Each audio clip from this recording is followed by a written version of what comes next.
Today's episode of the Outline Podcast is brought to you by Audible. Audible is offering the listeners of this show a 30-day free trial and a credit to go towards any audiobook of your choice. I'm currently listening to Sing to Me, My Story of Making Music, Finding Magic, and Searching for Who's Next by music icon L.A. Reid. It's a good listen so far. I'll let you know when I'm done, what I really think of it, but I'm enjoying it. And you can check this out by clicking the link in the show notes and redeeming your free audiobook, or you can visit www.audibletrial.com/outlinepod. Let's start the show. The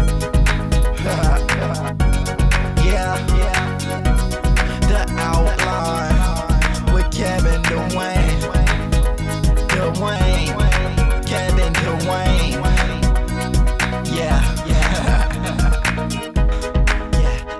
The Outline. With Kevin Dwayne. The Outline. With Kevin Dwayne. This is the Outline with Kevin Dwayne. Kevin Dwayne with Kevin Dwayne.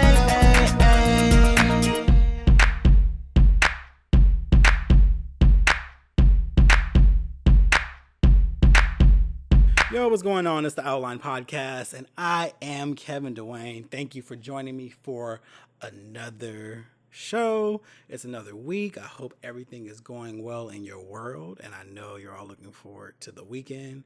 I know I'm trying to get into the weekend and also get it over with. It's a huge weekend coming up.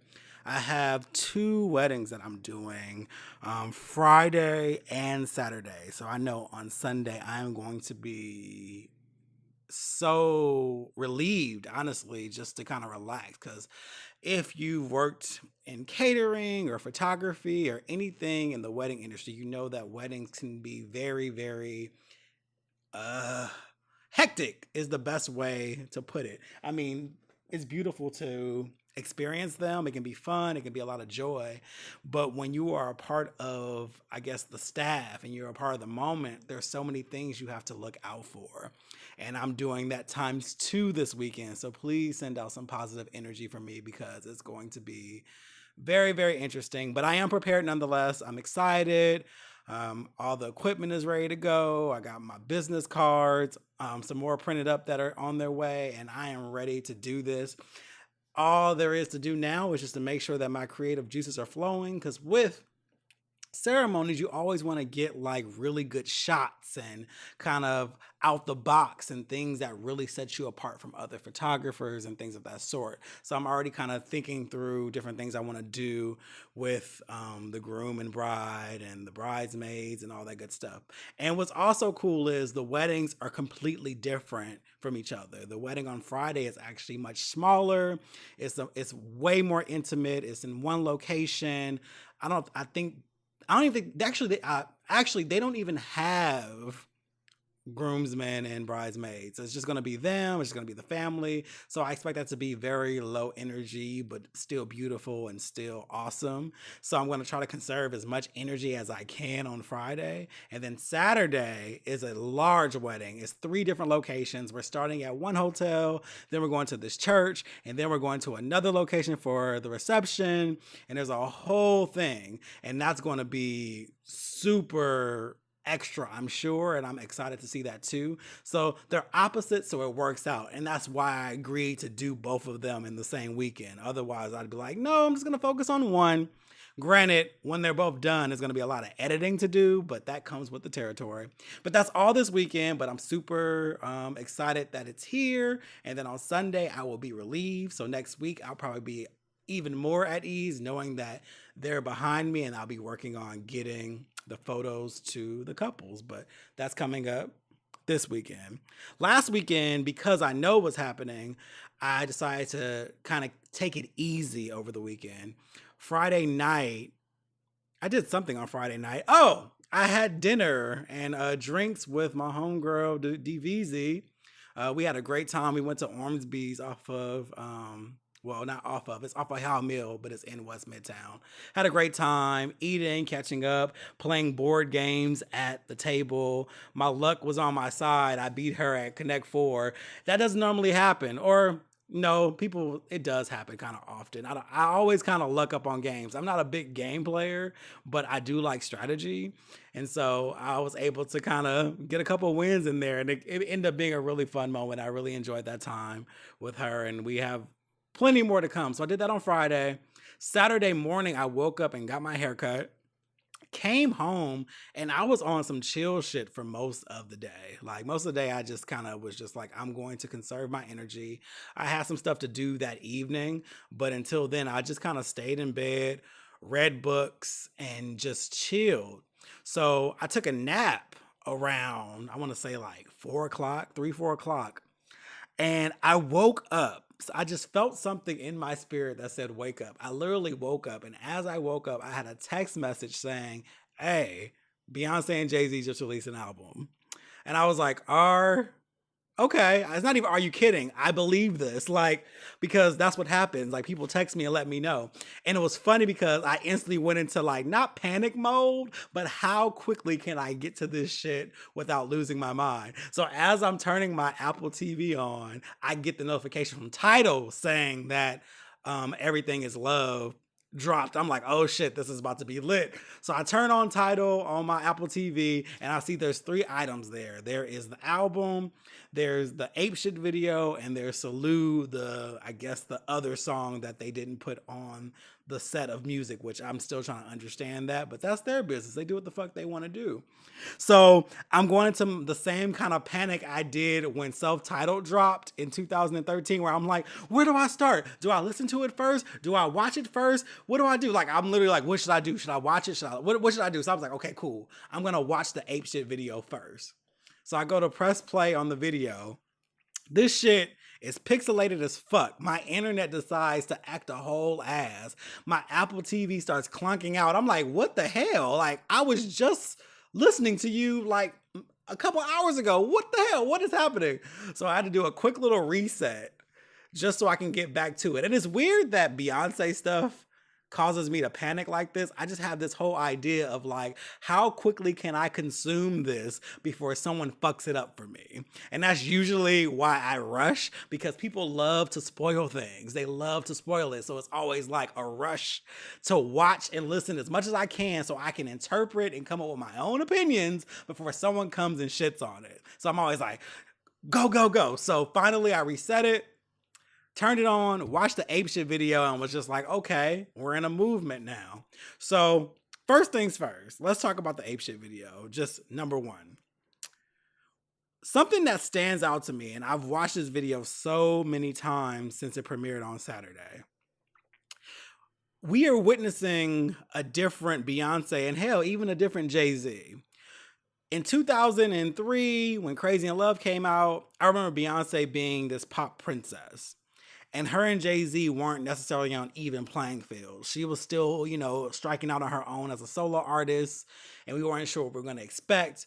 She still had a certain naivety about herself, and it was almost, in a weird way, you're like, Jay-Z, don't fuck this up. Like, you knew he was a player, you knew he was a rapper, you knew he was like this I hate saying hood nigga. I don't think of Jay-Z as a hood nigga, but he's a boss. You know what I mean? So it was like this idea of like, she's this young girl in love with him and he's a player. I mean, he's the nigga who came out with Big Pimpin', saying he'll never give his heart to a woman. You're just like, okay. So you saw this kind of naive young girl, but who's crazy in love with this man. And he appears to enjoy her too, but it's not even. It's still very much, she loves him. He does care about her, but it's still that kind of feeling of like, all right, don't fuck this up, Jay-Z. Don't do this. And so that was in 2003. Now we know how the story ends up. We know that he did cheat on her. She did threaten to leave. He had to work his ass off to get her back. We got Lemonade. We got 444.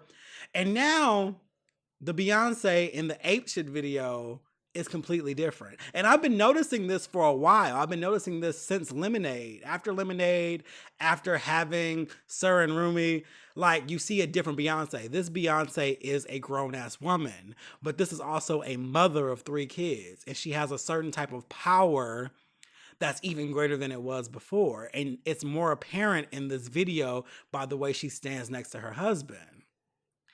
On top of that, this is also a woman who has been scorned by infidelity. And so there's like a new level of wisdom there, and you see that. There's also this kind of I'm not taking shit from nobody, and you can also see it there. There's a swag there of like, listen, I paid my dues. Fuck you. I do what I want, and that's that. And also, she may be Mrs. Carter, but she's still fucking Beyonce. She's still her own entity. She's still her own woman. She didn't lose an ounce of independence by marrying a man. And so seeing her stand next to Jay-Z, they were on an even playing field. It was no longer he and his young wife, his young trophy. Nah, they're even. They're a business. They're separate entities, but they are also a partnership, which is known as the Carters. And you see this in this apeshit video, and I could not escape it. And something else that really, really got me going was, okay, back in 2003, well, think about any collaboration between Jay-Z and Beyonce. There's been quite a few now. Think about Crazy in Love. He's rapping his verse. She is mouthing off the words while he raps, while dancing around him.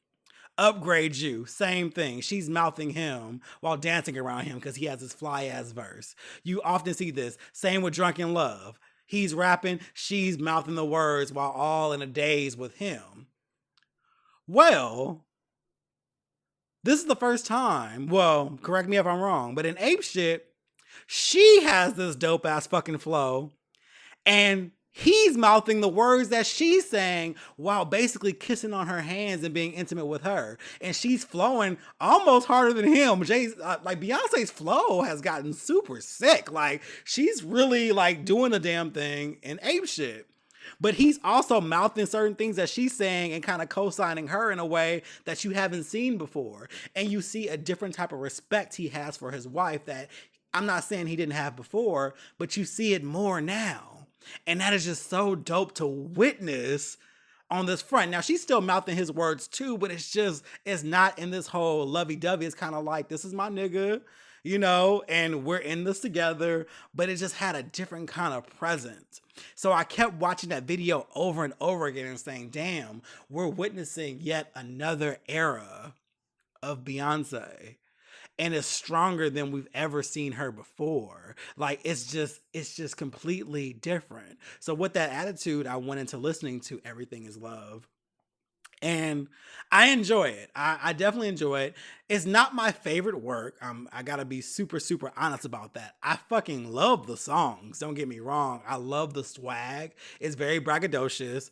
I mean, damn near every song they're bragging about being on the top and how much money they have and how their family is set up. But there's also songs about, you know, their love for one another, friendships, and just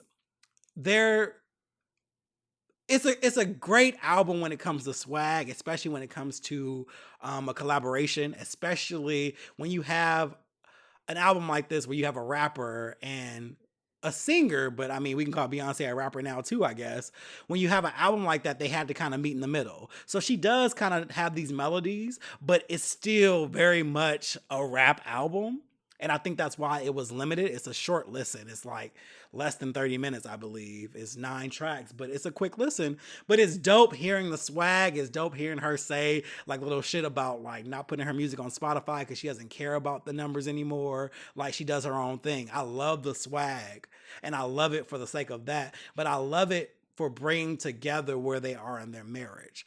Like this album lets you know they're all right. Like they renewed their vows because he fucked up the first ring, as she said in Love Happy. You know, they're good. And they show you another level of love. It's like it's that they're getting to that unconditional place where it's like, okay, there's hurt here, but we've moved beyond it and we're good. We've made it. And I bet you ain't gonna fuck up no more. And you can tell he has a certain remorse in it. And it was just, it's dope to see where it started with Lemonade and then 444 come together with the Carters. And it almost kind of closes out that chapter and moves into the next vibe. So I'm super, super excited to see On the Run 2 now.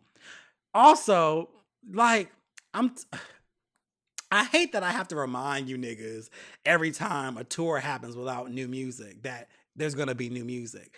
It happens every time. It happened with Miss Carter. It happened with, there was another show that it happened with. I can't think of what it was. But it's like every time she comes out with something, people are like, oh, she's really not giving us any new music. I'm like, no, she's gonna give you new music. But when has she ever not started a show overseas before coming to America and get all the kinks out without new music? Like, there was no doubt about it in my mind that it was going to be new music. So seeing people going off like she really just giving y'all the same shit and not give you any new music, like, I'm like, she's going to give you music before she gets to US. Like, come on now, let's be real about this. This is how it goes. It's just going to be at her own time. So it was nice to see that fulfilled yet again.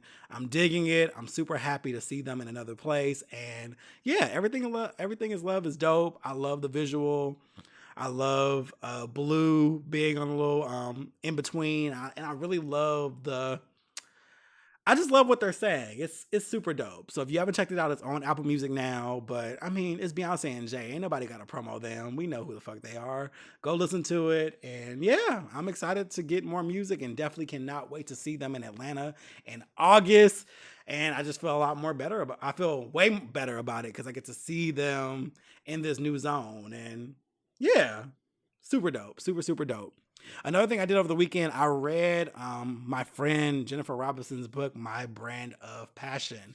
As I talked about on the last couple weeks of shows, I've been on this reading kick. I have been knocking books out, like reading them like crazy. So Saturday, I wrapped up Fly Girl by Omar Tyree, which I talked about last week. It took me a little longer to finish it because my eyes were acting up. And so I had to give a couple days rest. I'm like, I can't stare at this iPad. I need to actually read actual books. So I took a break and then I wrapped it up on Friday night. And then on Saturday, I looked for another book and I was like, okay.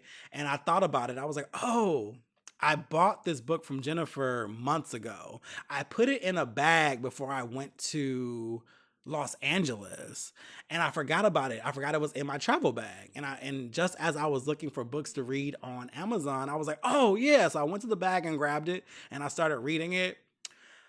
Amazing book. And I say this without bias. Yes, this is someone that I can, like, she's in my network on Facebook and we've been friends online for, man, since like 2013, 2012, easily.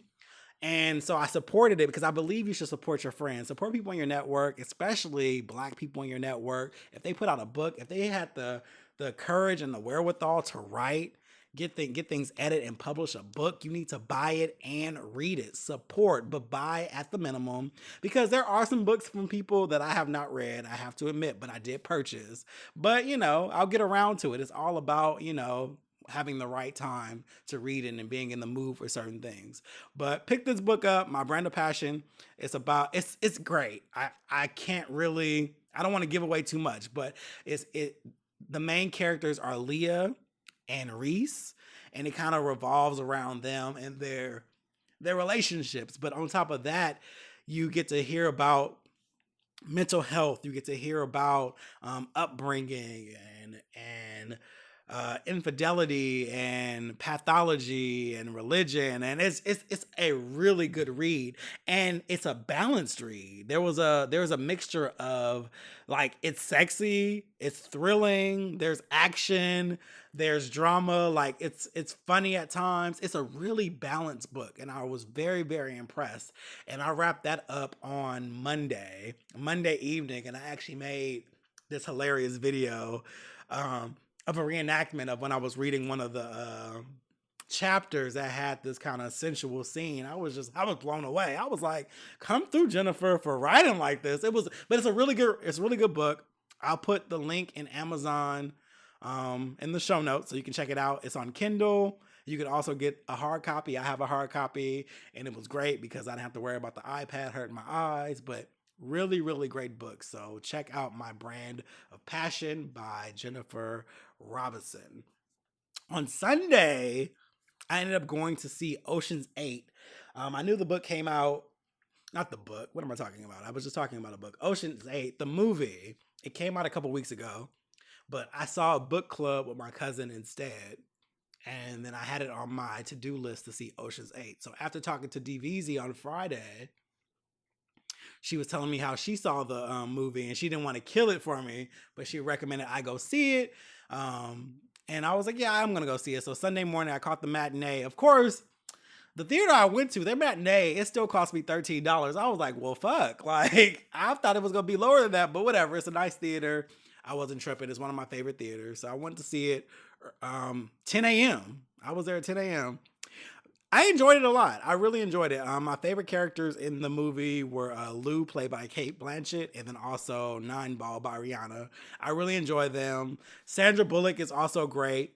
Everyone else in the movie were cool, but they didn't really stand out as much as Rihanna, Kate Blanchett, and Sandra Bullock. Those were kind of the main characters, if you ask me, and they had the greatest presence. But I enjoyed it. It was a very well done movie. I think it had enough of a plot. It had enough of comedy. It was cute, and it wasn't over the top. How do I want to even say that? I don't want to say over the top girly because I don't have an aversion to femininity, as you know, but it just had a balance that worked out. It didn't oversex the characters like a lot of movies do, and I appreciated that. Like it was a solid movie. I enjoyed it. Definitely liked watching it. The next movie I need to see is Incredibles 2. I almost did a double play and watched another movie that day, but I really wasn't in the mood. So I was like, I took my ass home, I chilled, and then I got out later on that evening with Hollywood Mike. We went out to Alibi to the Sunday Fun Day party, which was really cute. It was a good time. I really enjoyed the crowd. It wasn't too crowded. It was nice. It was a good time. And then that brought me right into Monday. So Monday, and I just want to touch on this a little bit. Breaking news hit that the rapper XXX Tentacion, who I was familiar with, but I knew little about his music. I knew about his rap sheet as far as like some pending legal cases that were going on. I heard about him like on the read, and I was reading some things, and there are some heinous things that he did in this life, you know what I mean? But I will say this.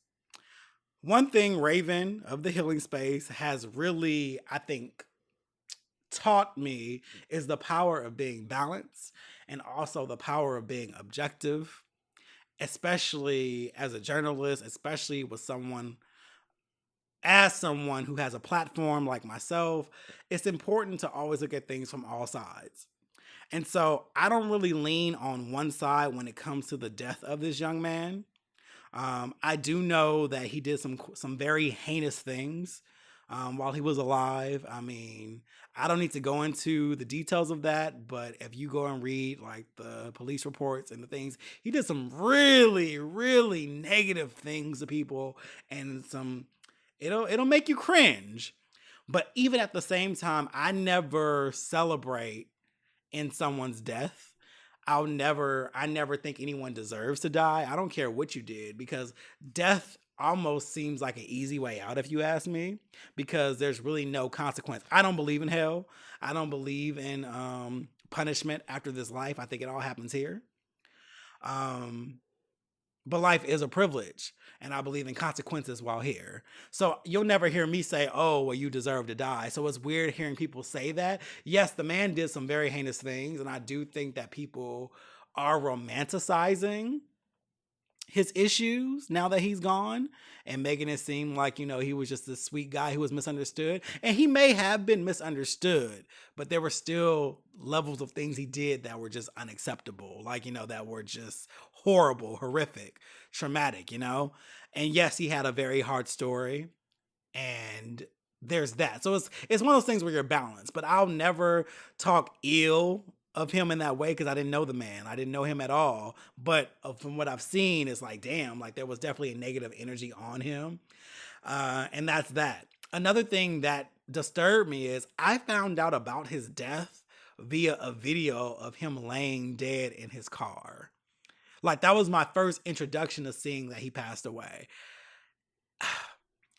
I hate that we sensationalize death the way that we do. I really hate that nothing is sacred and nothing is private. Like a man being shot in his car is being blasted on the internet and just shared so freely. And that kind of, it was eerie to me.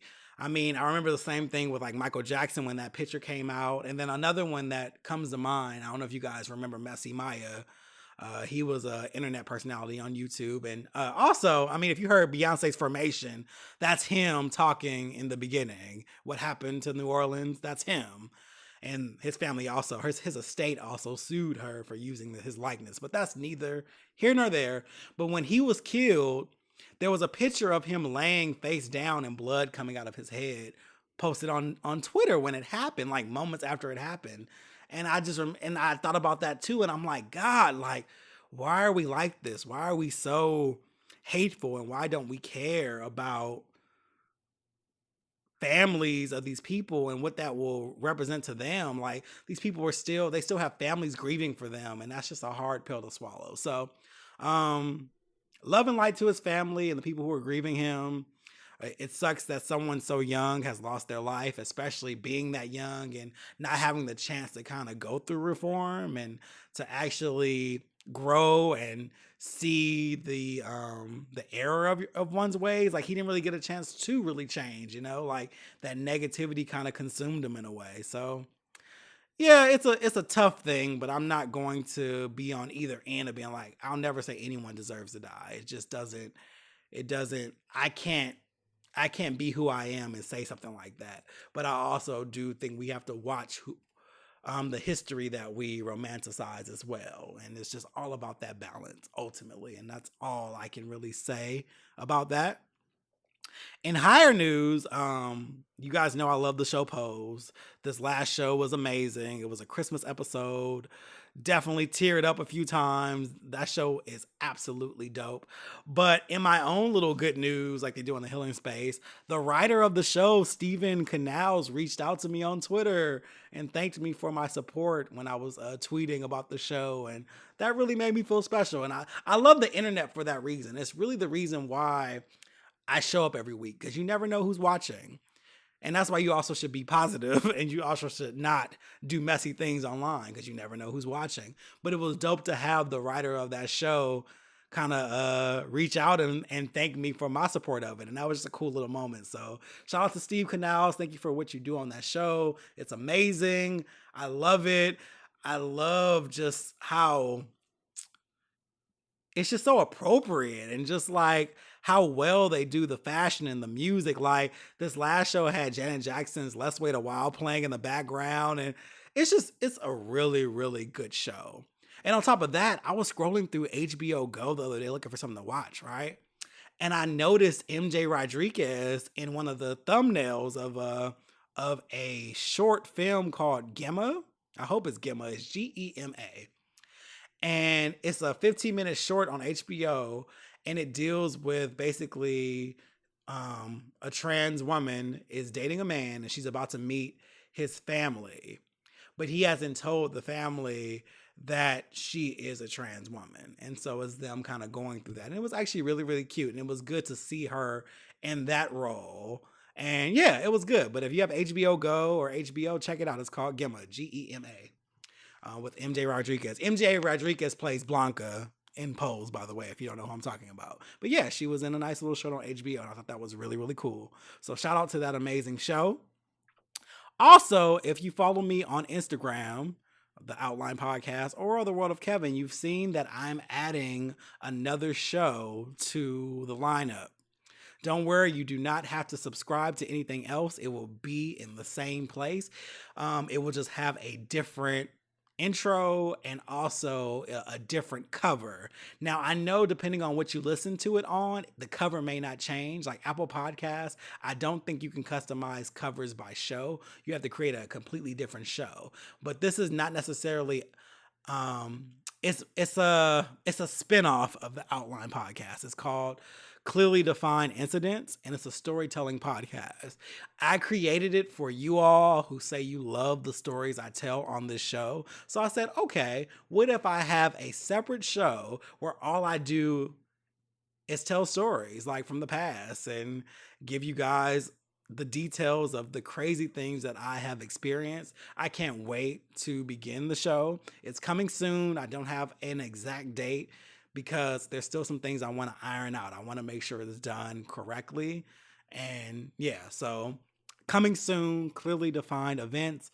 You don't have to subscribe to anything different. It will just appear on another day of the week. Still not sure on what day that'll be either. Figuring that out. But you will hear from me twice a week now. So there'll be 2 shows a week. There'll be the regular outline podcast, and then there will be the clearly defined events. And that way, if you prefer one or the other, you can listen to one or the other, or you can listen to both. I would love it if you listen to both, but I get it. Some people like storytelling and some people like pop culture. And so now we have options, and I'm creating a nice little flow to connect with you guys more during the week. So I hope you guys enjoy that when it comes out. Also, announcement to my SoundCloud listeners. The Outline Podcast is back on SoundCloud. I took it off for a while, but I decided that I didn't want to lose that audience. There are quite a few followers there, and I felt bad. So I was like, you know what? Let me go ahead and add it back. So the Outline Podcast is now back on SoundCloud. It's also on Stitcher, Apple Podcasts, Spotify, iHeartRadio, Libsyn, Overcast, KevinDwayne.com. Listen to it wherever you want to listen to it, but make sure you are leaving your comments and sharing with your friends using the hashtag The Outline Podcast. Let me know what you think of the show. Your feedback does matter to me. I love that you guys support it, and it means a lot. And we're also pushing up on the 100th episode soon. I believe this is episode 97, if I'm not mistaken. My goodness. I can't believe that I have, nearly 100 shows. And next month is actually the 2-year anniversary of the Outline Podcast. So time flies. And it's getting to the point that I don't even remember what I said on old shows. So you guys get to see how much I've evolved over time. But yeah, 100 shows in just a few more weeks. So excited for that. And yeah, super cool. So quickly, over the weekend was Father's Day.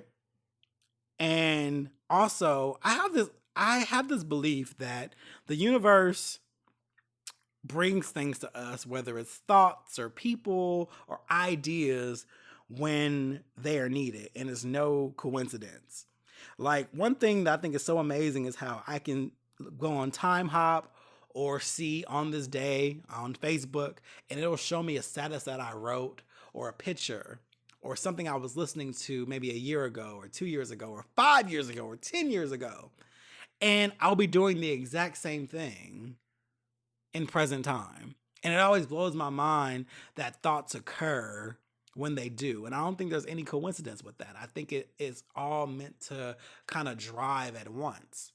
So lately, I've been reading these books like Fly Girl and My Brand of Passion and Invisible Life and Single Husbands. And each one of them had this theme of mama or daddy issues, and the idea of dating people that are like your parents, or not being able to heal from things that your parents did to you, or not being able to stray away from how you were raised.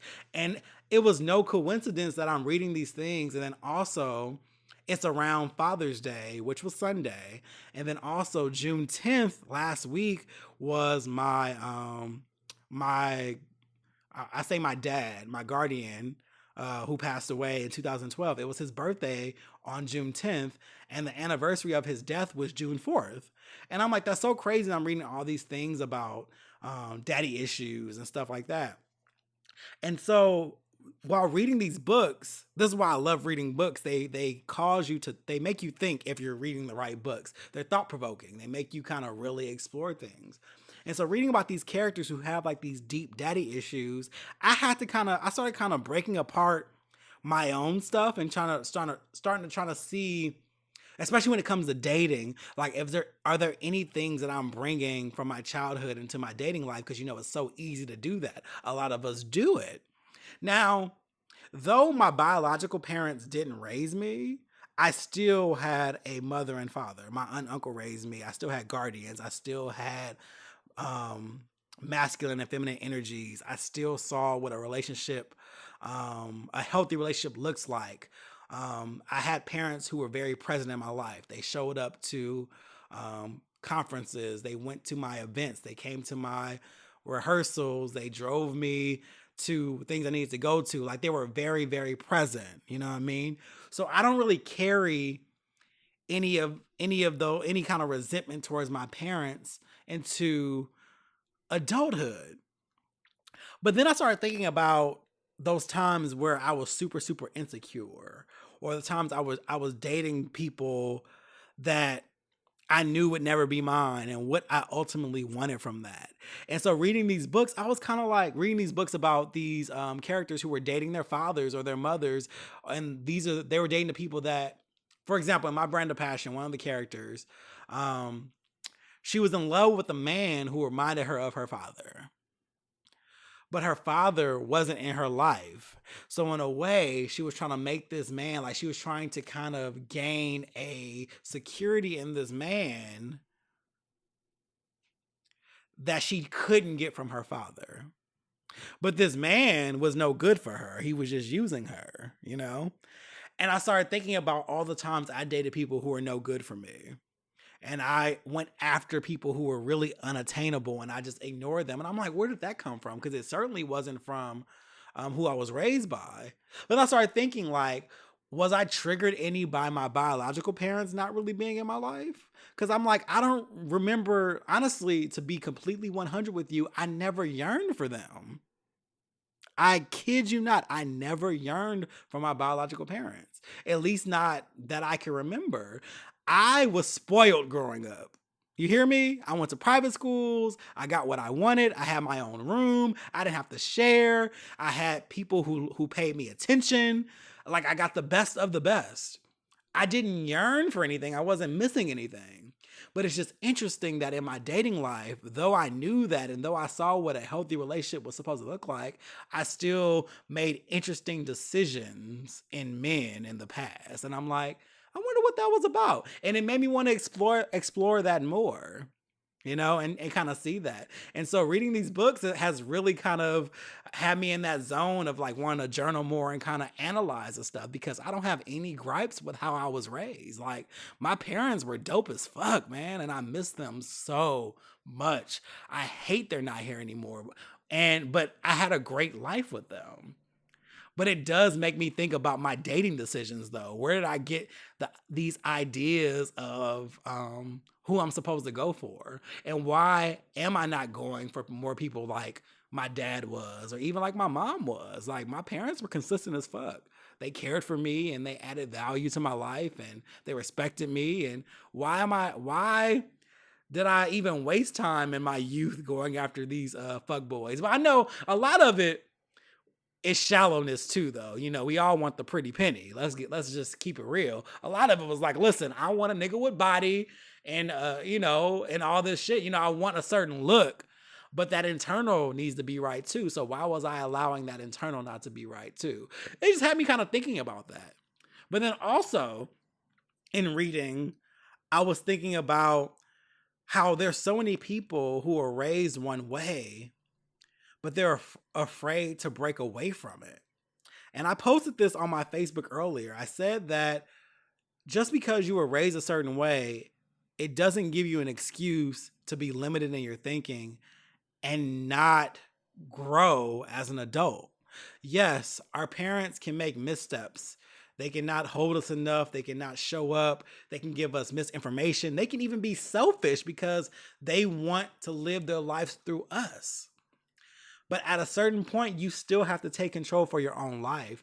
And there's so many people who hide behind how they were raised. Well, this is just how I was raised. Okay.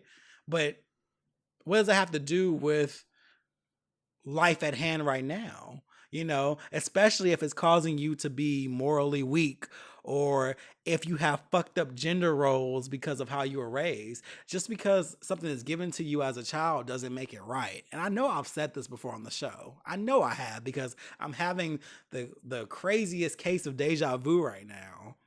But just because your parents give you something doesn't mean it's correct. You know? And a lot of times parents give us misinformation because they're impatient and they don't feel like explaining anything else to us. And we just take it to heart and make it right. But I see some people who, like, down to the basic of things. One thing I'm tired of seeing, especially with straight couples, are just the ideas that women are supposed to cook and clean and be domestic while men can just do whatever, be lazy and fuck whoever they want to fuck and, cheat and do whatever and just come home and the woman just deals with it. I'm like, that's a fucked up view. But a lot of people get that from growing up around other men who did that. And they think it's just the way it is. And I'm like, nah, challenge yourself, grow. Like, look at your partner as a human, and stuff like that. Also, I had this weird epiphany when it comes to straight relationships. And I told Christina this. She sent me something and I forget what the scenario was. Well, I remember, but it's not important. But I kind of came to this idea and I told her, I said, you know what? I'm starting to realize that I really need to stay the fuck out of what straight people are doing in their relationships and their lives. While I empathize with women the most, I just do, because I feel like a lot of times they endure more pain than men when it comes to shit that happens in relationships. I empathize with women, but at the end of the day, I'm not a woman. So I can only empathize so far. I can only support something so far. And on the different side of that token, I'm not a straight man. So I can't really get in their minds, although I really feel like a lot of shit they do is trash. But at the end of the day, I don't have a dog in the fight, nor do I have a horse in the race. So I have to stop getting frustrated by what straight people are doing in their relationships. I really do. I think a lot of this shit is silly. And I especially hate when gay men try to bring all that hetero shit into our lives, because it doesn't work for us, and the straight people ain't even got it together. But I'm getting to a place where I'm like, you know what? Maybe I need to just back up and not even worry about that, because I read so much stuff that just makes me so mad, because like the possessiveness and how people look at their partners as property and don't look at them as humans, or even look at them as just sexual beings, and that's it. And that shit is mad frustrating, but I have to stop taking on the problems of people that aren't me. I gotta focus on my own shit. And being a gay Black man is enough work on its own. And sometimes you just gotta back the hell up. And I came to that conclusion the other day. I'm like, you know what? I need to just kind of back up and stay out of this, because it's too much. But like I said, a lot of who we are is because of how we're raised. And I get it. I mean, the viewpoints on religion, lifestyle, morality, gender roles, all that comes from our parents. And they were there to guide us. But ultimately, don't be afraid to use Google. Don't be afraid to expand on your own knowledge. And it's okay if your views aren't aligned with that of your elders and people who raised you. You have the right as an adult to change your mind and create a different path. Lord knows I did. I went against so many things that I was taught because it didn't make sense to me. And I wasn't going to try to make it make sense for the sake of my family's cognitive dissonance. No, this needs to make sense to me. My life has to make sense for me to live it. And yeah, and I want you guys to have that same freedom. Don't be afraid to learn something new and try new things and grow and live a better life and love on the people who care about you and treat them as humans and get out of your own ass. Like, real talk. But yeah, that's the show. Thank you all for listening as always. You all are wonderful. And I will talk to you all next week. Peace out.